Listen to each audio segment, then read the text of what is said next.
Minsan, sa ating paglalakbay sa buhay, may mga sandali na pilit nating ikinukubli ang ating mga pagkakamali, hindi lang sa mga taong nakapaligid sa atin, kundi maging sa kaibuturan ng ating puso.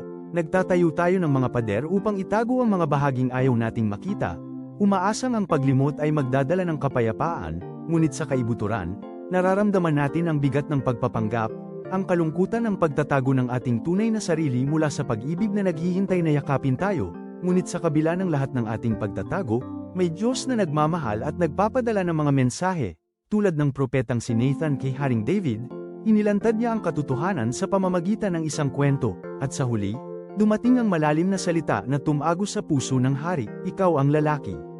Ikalawang Samuel Kabanata 12 talata 7, ito ay isang paanyaya upang kilalanin ang ating mga pagkakamali at magbalik loob sa Kanya.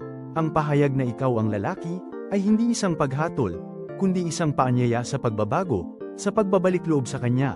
Ito ay isang pagkakataon upang matuto, magsisi, at muling danasin ang Kanyang ganap na pagpapatawad. Sa bawat sandaling pinipili nating harapin ang katotohanan, binubuksan natin ang ating sarili sa Kanyang walang hanggang awa at pag-ibig.